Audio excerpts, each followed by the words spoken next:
Nos vamos a Apocalipsis, al capítulo 3. Vamos a ver la penúltima iglesia.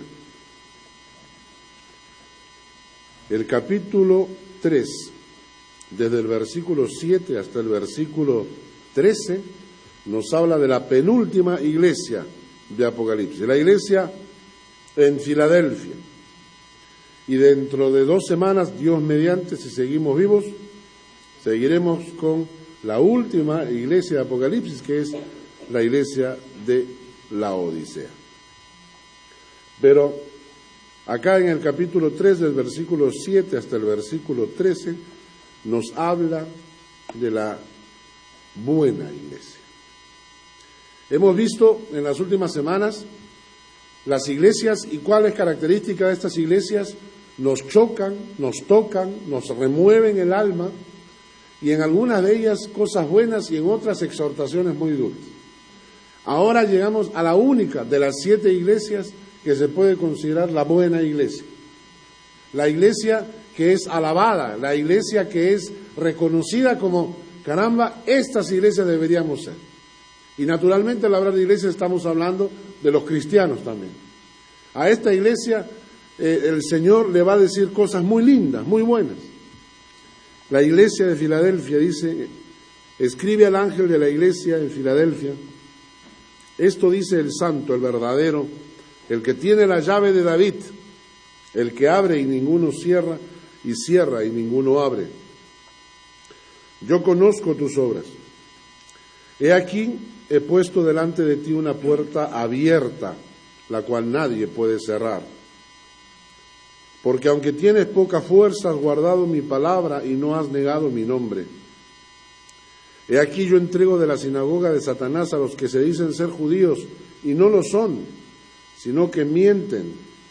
He aquí yo haré que vengan y se postren a tus pies y reconozcan que yo te he amado. Por cuanto has guardado la palabra de mi paciencia, yo también te guardaré de la hora de la prueba que ha de venir sobre el mundo entero para probar a los que moran sobre la tierra.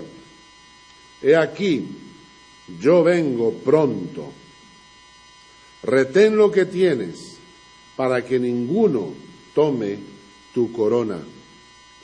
Al que venciere, yo lo haré columna en el templo de mi Dios, y nunca más saldrá de allí. Y escribiré sobre él el nombre de mi Dios y el nombre de la ciudad de mi Dios, la nueva Jerusalén, la cual desciende del cielo de mi Dios, y mi nombre nuevo. El que tiene oído, oiga lo que el Espíritu dice a las iglesias. Dios bendiga su palabra. En el versículo 7 leemos, escribe al ángel de la iglesia en Filadelfia, esto dice el santo, el verdadero, el que tiene la llave de David, el que abre y ninguno cierra, y cierra y ninguno abre. Como siempre, en cada iglesia donde Jesucristo se presenta en este momento 3 de sus características. Siempre hemos mencionado que cuando nos tratamos de relacionar con alguien, tenemos que saber con quién estamos tratando. Y es importantísimo reconocer las características de quién es la persona con la cual me estoy comunicando. Le escuchaba el otro día en la televisión un programa donde se mencionan personajes famosos y historias así, ¿no? Y resulta que en algún momento Obama, el presidente actual de Estados Unidos, llama a un comediante. Lo llama a un comediante porque había visto una presentación del comediante imitando a Obama y le gustó tanto que lo llama para felicitarlo, ¿no? Claro, el comediante jamás se imaginó que era Obama el que estaba hablando en el teléfono, ¿no? Y pensó que era otro comediante que lo había llamado para burlarse de la imitación de Obama, ¿no? Y uno escucha la conversación y entonces el comediante le dice a Obama, increíble, pero la voz es igualita. Y el otro, es que soy Obama. Sí, claro, pero ¿cómo haces? Y el comediante pensaba que estaba hablando con otro comediante y a veces no nos damos cuenta con quién estamos tratando, ¿no?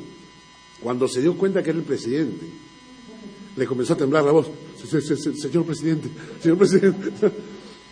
A veces no nos damos cuenta con quién estamos tratando. Nos olvidamos que Jesús tiene ciertas características que son innatas a Él, que no cambian, que son características propias, que no importa lo que nosotros hagamos, Él seguirá siendo el mismo, ayer y hoy y por los siglos.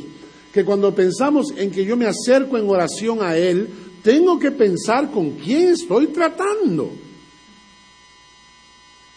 Cuando oro, tengo que pensar con quién estoy tratando. Yo no puedo acercarme a una persona que es el dueño de la tienda o del negocio o de la empresa y tratarlo como si fuera mi chulillo. ¿Cierto? Como si fuera, ¿cómo le dicen? En el Perú le dicen chulillo, es una persona que está a tu servicio. Es alguien que tú mandas, ¿no? Es un mandado, ¿no? Y yo veo hoy en día la gente en las diferentes iglesias y las diferentes doctrinas que se están dando, que Dios es un chulillo, Dios es un mandado. Cuando yo analizo las nuevas teologías, digo, se ha perdido el concepto de Dios. Y tratamos a Dios como si fuera nuestro sirviente. Yo confieso sanidad. ¿Tú quién eres? Cuando Dios dice en Génesis, hágase la luz, se hizo la luz. Ayer nos reíamos en la fiesta de Irma, estábamos comiendo y decíamos que cuando Dios hizo la luz, Irma debía 3 meses. Para decirlo, o sea, es un chiste que usan allá en Perú, decir, es una persona tan vieja, y cuando Dios hizo la luz ya debía 3 meses. Pero cuando Dios hizo la luz, ¿saben qué pasó? Se hizo la luz. ¿Entienden? Dios no creó el universo con sus manos, lo hizo con sus labios. Cuando ustedes leen Génesis, encuentran no que Dios estaba formando los árboles, Dios estaba diciendo las cosas. Háganse, fórmense, produzcanse. Dios ordenaba con su boca y las cosas se cumplen. Por eso es que la palabra de Dios tiene autoridad. Cuando Dios dice algo, tiene autoridad en el universo entero. Cuando Dios habla, el universo obedece. Ahora prueba tú crear un árbol. Dilo. Yo confieso que va a haber un árbol acá mañana. Hermano, debemos saber con quién estamos tratando cuando oramos. Debemos saber con quién estamos tratando cuando venimos a la iglesia. Debemos saber con quién estamos tratando cuando damos nuestras ofrendas. Una cosa interesante es que las ofrendas son parte de la adoración a Dios. Una cosa que hacíamos nosotros en Lima, en la iglesia, sería bueno que ustedes también la hicieran, y yo quiero implantarla poco a poco también en la iglesia de nosotros, es que la gente aprenda a traer la ofrenda a Dios. Es decir, reservar la ofrenda para Dios. No llegar a la iglesia y en el momento de la ofrenda buscar en tu bolsillo qué te quedó. Si no te quedó, le pides a tu marido o le pides a tu papá. Papá, ¿tienes algo para darle la ofrenda? ¿No? Entonces todo el mundo agarra los 7 francos que hay y se lo dividen. 2, 1, 2, 1, 1. O sea, en lugar de que uno da los 7, lo dan entre todos, se siente más tranquilo. La ofrenda se preparaba. Dice la gente que cuando iba a darle a su ofrenda al Señor, la gente reservaba esta ofrenda. Es para el Señor. Y entonces iban llevando la ofrenda. Eso es algo que deberíamos aprender a hacer porque así también adoramos a Dios. Adoramos a Dios en la ofrenda cuando tú preparas la ofrenda para el Señor.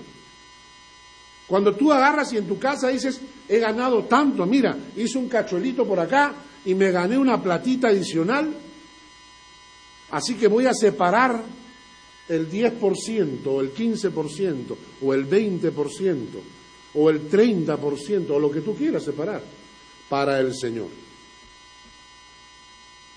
Y eso lo metes en un sobre, y ahí lo guardas, y sigues viviendo tu vida, y de repente por ahí hay otra ofrenda, o hay otra utilidad, una ganancia, y tú, de acá saco y vas preparando tu ofrenda para el Señor. Y alguien dice, sí, yo cada vez que hago esto, el 10% es para el Señor. El diezmo. Yo no creo en el diezmo. Mátenlo, mátenlo, mátenlo. ¿Cómo está? Es un hereje, es un hereje, es un hereje. Yo no creo en el diezmo. El que cumple el diezmo, cumple la ley. Y la gracia siempre es más que la ley. Si usted está dando su diezmo, usted le está dando al Señor lo mínimo para sobrevivir. Y en mi corazón no puede haber esa actitud. En mi corazón es, yo tengo que dar al Señor más. Cuando la gente vive del diezmo, vive bajo la ley. El que vive bajo la gracia, dice, el diezmo, esos son los de la ley. Yo estoy bajo la gracia, yo estoy por encima de la ley. Quiere decir, en el Antiguo Testamento se juzgaban los actos. No matarás. En el Nuevo Testamento, hasta las intenciones no fundieron. En el Nuevo Testamento, hasta las intenciones. O sea, en el Nuevo Testamento no solamente no mates, sino, si ya pensaste en matarlo, por Dios, esa es la gracia. La gracia no significa que yo vivo más libre que la ley. No, la gracia significa que aún hasta mis intenciones están siendo evaluadas. La gracia es mucho más dura que la ley. Por eso el que vive bajo el diezmo, vive bajo la ley. Si usted quiere vivir bajo la gracia, empiece a decirle, Señor, perdóname, pero esta semana voy a ser un miserable, solo te voy a dar el diezmo. Eso es. Si te voy a dar el diezmo, perdona, pero es que es una rata esta semana, Señor. Un cuy soy. Así que solo te voy a dar el 10%. Cuando usted le dice al Señor, Señor, yo te doy por gracia, usted le da más. Y entonces, cuando entramos en relación con el Señor, tenemos que saber con quién estamos tratando. 3 cosas dice acá en Apocalipsis, en el capítulo 7, dice, escribe al ángel de la iglesia en Filadelfia. Esto dice el santo, el verdadero, el que tiene la llave de David. Dice el santo, ¿no? Ahora, yo quiero que leamos juntos Hebreos capítulo 4, porque nos muestra una cara de la santidad de Jesucristo que a veces nos olvidamos. Para muchos, Jesucristo es un policía que está esperando que uno se equivoque para venir con el garrote y golpearte a golpes porque eres un pecador inmundo. Y Hebreos capítulo 4 dice, versículo 14 al 16, Hebreos capítulo 4, versículo 14 al 16 dice, por tanto, teniendo un gran sumo sacerdote que traspasó los cielos, Jesús, el Hijo de Dios, retengamos nuestra profesión, porque no tenemos un sumo sacerdote que no pueda compadecerse de nuestras debilidades, sino uno que fue tentado en todo, según nuestra semejanza, pero sin pecado. ¿Notan? No tenemos un sumo sacerdote que no pueda compadecerse de nuestras debilidades, sino uno que fue tentado en todo, según nuestra semejanza. Nosotros nos imaginamos que Jesucristo era medio fantasma a veces, ¿no? Nosotros imaginamos que Jesucristo cuando vivió en esta tierra era así como un espejismo. Y es que psicológicamente nosotros nos preparamos así. Psicológicamente queremos imaginar que Jesucristo era medio irreal, medio ficticio, pero Jesucristo fue tan humano como tú y como yo. Jesucristo comía, les cuento, comía. En varias partes de la Biblia dice que estaba con sus discípulos comiendo. Yo me imagino que Jesucristo, al igual que todos nosotros, tenía paladar. Y Jesucristo diferenciaba entre lo rico y lo feo. Alguna vez Jesucristo le habrá dicho a María, su madre, mamá, se te quemó la comida. mamá, la salaste, mami, ¿no? ¿Verdad? ¿Por qué? Porque él también comía. Jesucristo vivía igual que Jesucristo orinaba. La gente dice, ¿qué? No, si él era Dios. ¿Qué cosa hacía? Llevaba una bolsita. No, Jesucristo fue tan humano como tú y como yo. Jesucristo pasó exactamente por las mismas tentaciones que tú y yo. El texto te dice acá que Él, no tenemos un sumo sacerdote que no pueda compadecerse de nuestras debilidades, sino uno que fue tentado en todo. Uno que fue tentado en todo, en nuestra semejanza, pero sin pecado. Ahí está la diferencia. ¿Qué quiere decir esto? Que cuando uno entiende el problema, comprende a la gente. ¿No es cierto? Cuando tú has tratado de solucionar un problema y la has embarrado, ¿no? Cuando se te ocurrió por primera vez en tu vida hacer arroz y lo quemaste, o otra persona que yo conozco que agarró, hizo arroz y me sirvió puré, ¿no? Mi hermana, mi mamá se fue un día de viaje, éramos nosotros todavía no chiquillos, y mi mamá se fue de viaje, mi hermana se quedó cocinando, y el primer día me sirvió el arroz. Yo tenía que cortar el arroz con cuchillo para servirme, con espátula, porque era una cosa pegajosa así, ¿no? Entonces le dije, al día siguiente vi el arroz todo graneadito, a la hora en que me lo metí estaba crudo. El tercer día fue el único día en que el arroz estuvo cocinado, pero no le echó sal. Entonces, en fin, o sea, agarras y dices, no, si una persona se equivoca, es fácil criticarlo, ¿no? Pero cuando tú has pasado por lo mismo, ya es distinto. Recuerdo en ese tiempo yo le decía a mi hermana, pero qué burra, no sabes cocinar. Tremenda vieja, no sabe cocinar, ¿no? Y mi hermana me decía, pero si nunca cocino, pero tú eres mujer, le decía yo, ¿no? Las mujeres nacen sabiendo la cocina. Hasta que llegué a Suiza, ¿no? Mi mamá estaba en Lima, mi esposa estaba en Lima, los chicos estaban acá conmigo, y entonces yo tuve que preparar arroz. Dios, qué complicada es esa cosa. Qué complicado es preparar. No, y entonces cuando tú pasas por lo mismo, entiendes mejor a la gente. Cuando tú sabes que tienes que cómo cambiar una llanta de un auto, no es tan fácil, cómo reparar un motor, no es tan fácil. Y cuando ves que otra persona lo está intentando y no le sale como a ti no te salía al principio, entonces tú tienes amor y corazón para compadecerte y decir, yo te entiendo. Yo aprendí, pero yo te entiendo. Y eso es lo que dice Hebreos. Jesucristo es santo, pero no es un policía que está listo para pegarte apenas cometes un error. Su magnífico y grandísimo amor hacia nosotros te dice, yo te entiendo, yo sé lo que tú estás pasando, yo sé lo que es una tentación, lo sé. Claro, yo fui santo y estoy acá para ayudarte a eso. ¿Entiendes? Por eso el texto dice en el versículo 16, acerquémonos pues confiadamente ante el trono de la gracia, para alcanzar misericordia y hallar gracia para el oportuno socorro. No, Jesucristo no es, por ejemplo, como un jefe que si una persona se equivoca, lo grita, lo insulta delante de todo el mundo. La próxima vez que te equivoques, ¿qué pasa? No dices nada, ¿no? A veces la madre, perfeccionista, por ejemplo, ¿no? Y el hijo hace cualquier cosa, se equivoca y la madre empieza a gritarlo, a insultarlo. ¿Qué va a pasar la próxima vez que se equivoque? No se va a acercar a esa madre, ¿no es cierto? ¿Por qué? Está loco, ni que fuera masoquista. ¿Para qué le digo? ¿Para qué le cuento si me va a gritar? ¿Verdad?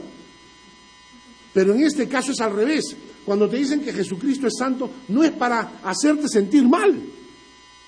No es para que digas, caramba, soy un inmundo y cochino pecador. Sino para que te acerques confiadamente al trono de la gracia para hallar gracia y oportuno socorro. Para que te acerques confiadamente ante Él y digas, Señor, ¿qué pasa, Carlos? Señor, la embarré otra vez. Sí, ya sé, ya me enteré. El diablo me vino a contar rapidito, me contó. Señor, ¿qué hacemos? Nada, quédate acá tranquilo nomás, yo me encargo. Señor, pero está bien malograda la cosa. No te preocupes, para eso te salvé. Porque nuestro Dios nos ama. Él es santo, pero Él, como fue tentado, Él nos abre la puerta de su corazón para que tú llegues a Él buscando el oportuno socorro. La segunda cosa que nos dice acá el texto de Apocalipsis es que Él es el verdadero, nos dice. ¿No? Esto dice el santo, el verdadero. Jesús está autentificando la veracidad del mensajero. Jesucristo no está discutiendo quién tiene la verdad. Cuando yo estaba en la universidad, uno se ve muy atacado por todos los ángulos de quién tiene la verdad. ¿No es cierto? Es una cosa muy interesante porque cuando la gente habla de política y de religión, todo el mundo sabe. ¿Se han dado cuenta? La gente está en la vía pública, ¿no? O sea, en la calle, se dice en Lima, está en la calle, no entiende nada, pero cuando discuten sobre política o sobre religión, todo el mundo es sabio. Y te lo dicen como si supieran, ¿no es cierto? Tú te pones a conversar con la gente y la gente, pero Jesucristo estuvo en Cachemira. ¿Dónde queda Cachemira? No sé, pero estuvo ahí. ¿Y cómo sabes que estuvo ahí? Pero Carlos, pero estuvo, todo el mundo lo sabe. Por favor, no seas bruto. Entonces uno mira y dice, pero ¿de dónde sacan? Y todavía te lo afirman, pero si lo vi en la televisión. Sí, pero era una película ficticia. No, era un documental, ¿no? Hace poco tiempo estaba hablando con un amigo y me dice, ¿no? Oye, Carlos, y en realidad han encontrado ¿cómo le llama? El cáliz de sangre, ¿cómo es? ¿Cómo le dice el código da Vinci? ¿Cómo le llama? El triángulo. ¿Cómo? No. Que en el código da Vinci inventaron esa historia del triángulo que significa la copa o el cáliz de. ¿Ah? Sí, el trial, ¿no? El santo trial, grial. Y un hombre me pregunta, me dice, ¿verdad que lo han encontrado? Entonces yo le dije, no, esa es la película del Código da Vinci. No, pero si está basada en hechos reales. Cuando la gente habla de fe y de política, la gente afirma muchas barbaridades. Y es más, hay gente que ha construido religiones en cuanto a esto, ¿verdad? Entonces, la pregunta es acá, ¿cómo sé yo quién me dice la verdad? ¿Cómo sé yo quién me dice la verdad? ¿Cómo sé yo que Mahoma tiene razón o no? Dime. ¿Por qué no puede tener razón? Ahora estamos a punto de hacer una votación, ¿no? Para la minaret, ¿no? Acá en Suiza, si pueden construir sus torres para proclamar y llamar a la oración como hacen los musulmanes. Estamos a punto de votar a favor o en contra, si les permitimos construir eso, ¿no? Y entonces la pregunta es esta, ¿cómo sabe usted que el cristianismo es verdad? ¿Cómo sabe usted si Mahoma dijo la verdad o no? Mahoma dice que dijo la verdad. Y Buda, ¿cómo sabe usted que Buda no dijo la verdad? ¿Alguna vez se ha puesto a preguntar o usted no entra en esas discusiones porque viene un momento de crisis emocional cuando le cuestionan su fe? ¿Se ha puesto a pensar? ¿Y qué pasa si ellos tienen razón?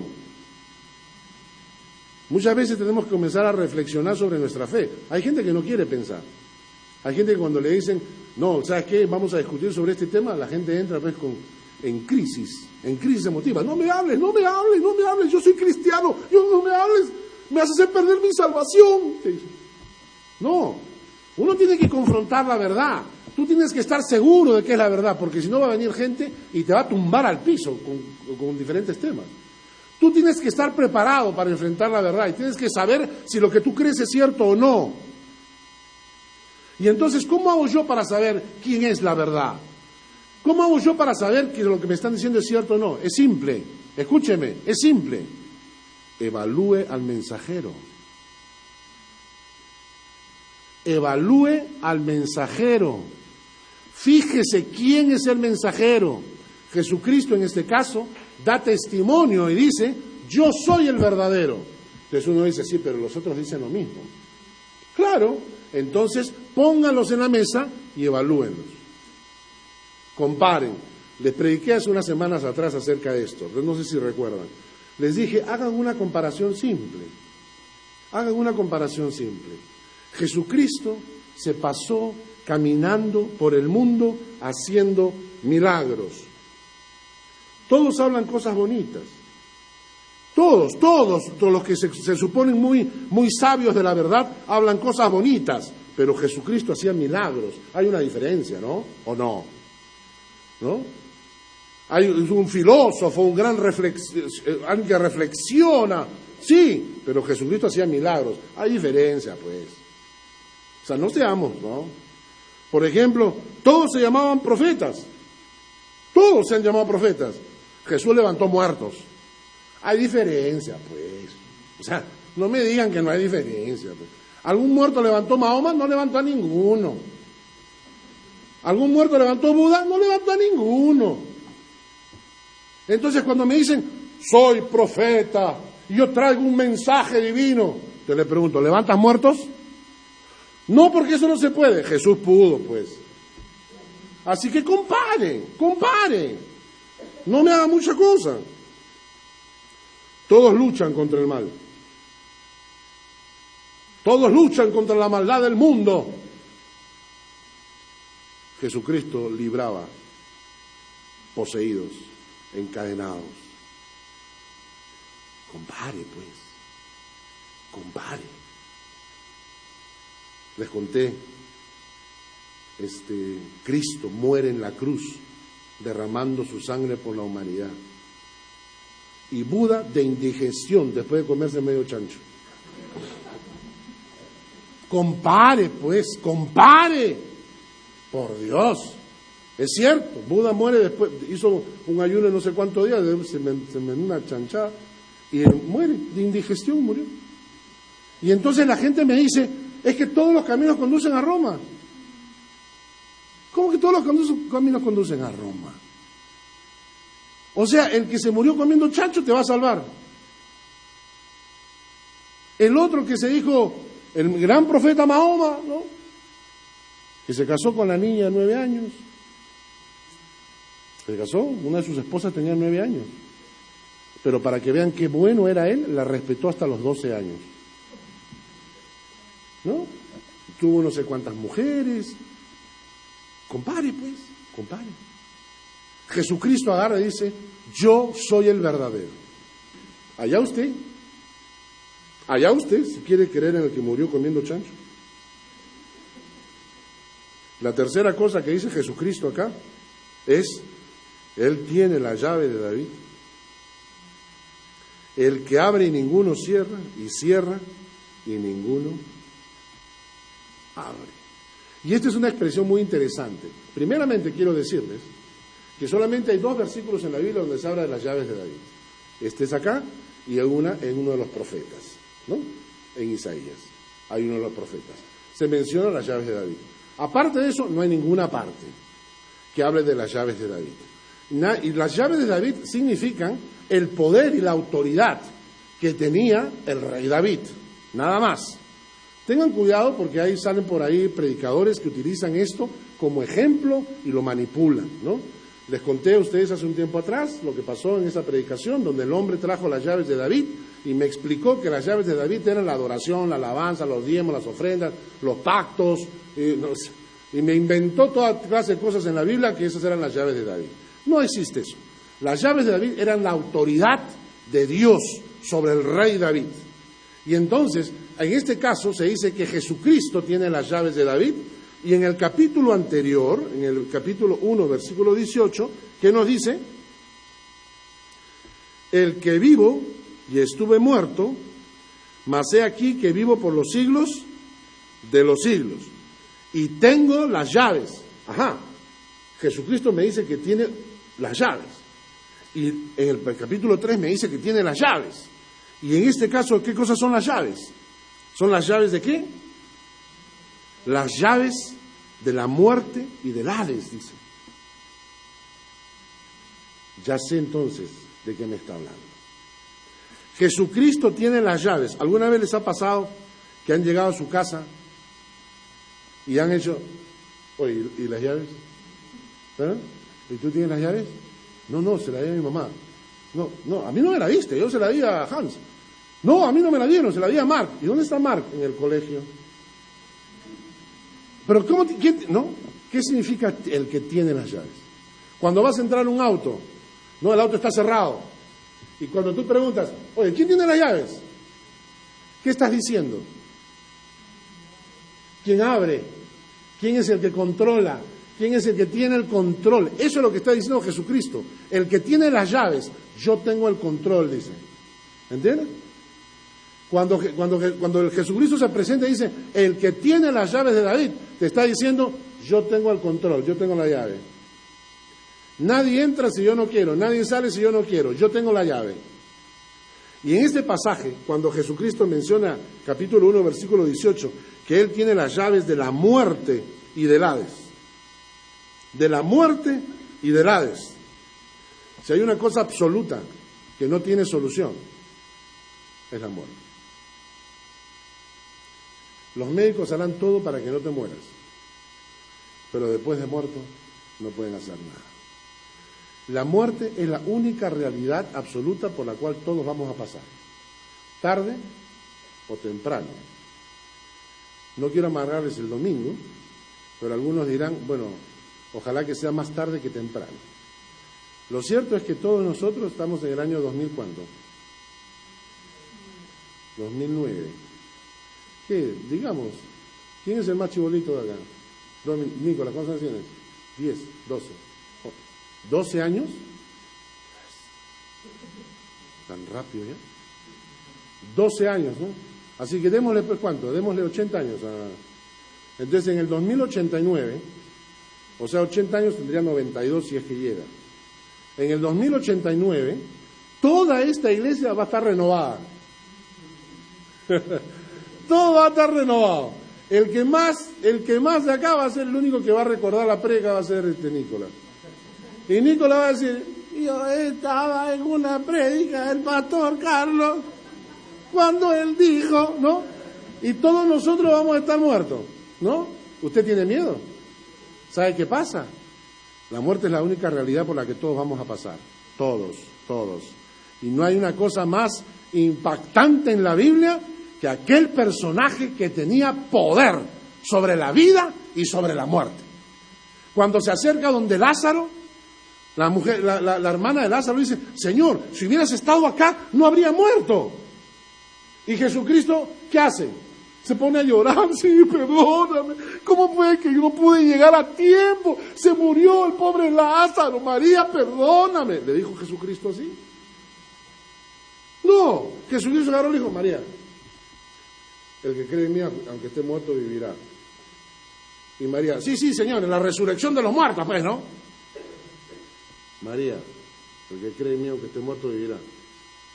Y entonces se para frente a la tumba y dice, Lázaro, levántate. Y la muerte no pudo detener la autoridad de la palabra de Jesucristo. ¡Ah, su madre! Saquen su cálculo. La muerte, se le cayeron los pantalones a la muerte. ¿Por qué? Porque Jesucristo había dicho, levántate, y ese muerto se levantó, y la muerte se tuvo que callar la boca. Porque cuando Jesucristo dijo, levántate, se levantó el muerto. Una vez escuché a un ateo que decía, todo era un truco. Le dije, sí, ¿cómo sabes que era un truco? Porque le dijo, Lázaro, porque esa era la señal para que Lázaro saliera. Yo le dije, ¿no serás tonto? Y él me dijo, ¿por qué? Porque si no dice Lázaro, se levantan todos, hermano. Tenía que decir Lázaro para ser específico. Llegaba de todos los cadáveres, levántate, se levantaba medio Jerusalén, salía caminando. Pero esa es la autoridad de nuestro Padre. Esa es la autoridad de Jesucristo. Compare. Jesucristo tenía el poder. La muerte no pudo resistir a la autoridad de la palabra de Jesucristo. Y se levanta Lázaro. y el poder de Dios obrando en esa gente a través de nuestro Dios. Y es una diferencia. Por eso es que cuando la Biblia dice, cuando Jesucristo dice, yo tengo las llaves, o sea, que el que esté muerto no tenga temor. Porque claro es que el que está en Cristo, aunque esté muerto, vivirá.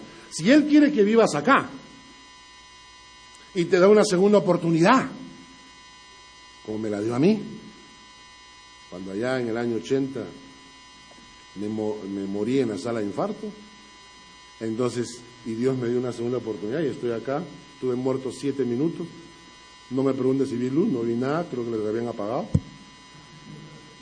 pero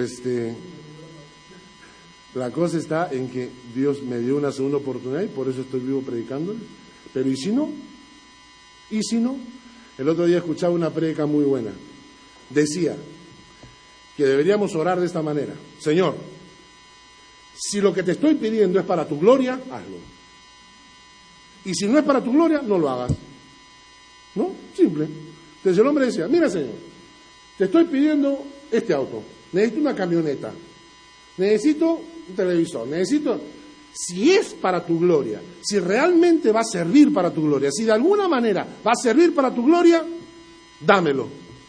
Y si no, no me lo des. Señor, tengo cáncer. Me parecería buena idea si me sanas. Pero solo si todo esto va a servir para tu gloria. Señor, si esta enfermedad y tú me sanas y sirve para que la gente te glorifique, Señor, sáname. Esa es mi oración. Pero si no, Señor, si no va a servir para glorificarte, déjame tranquilo con la enfermedad y que me muera, porque prefiero ver tu rostro antes de no hacer tu voluntad. Y así deberíamos orar. Por eso es que si Dios te dice, vas a morir, no te alteres. Acepta la voluntad de Dios. Dile, Señor, si me muero, que sea para tu gloria. Vamos a dejarlo ahí porque estoy en la página 3, son 9 hojas y hemos hecho media hora de prédica, así que 40 minutos de prédica. Vamos a dejarlo ahí, vamos a dejar que Dios nos alimente con lo que hemos hablado y la próxima vez continuamos con las... Escuchen bien, lean este texto y tomen esta pregunta en mente. ¿Qué hace Dios a favor de sus hijos?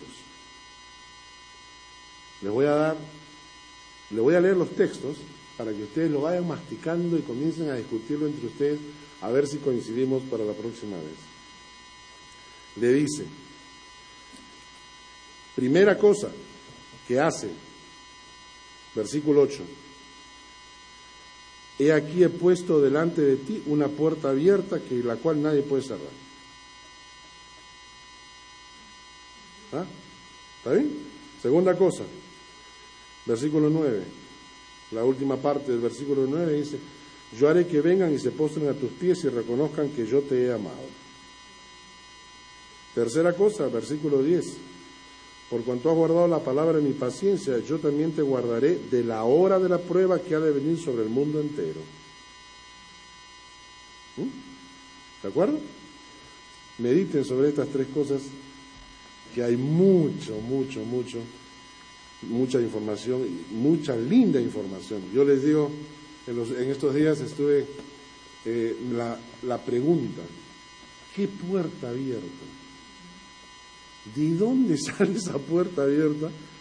Y cuando estuve orando un día y comencé a buscar unos versículos bíblicos y el Señor me abrió en el entendimiento, dije, ¡qué maravilla!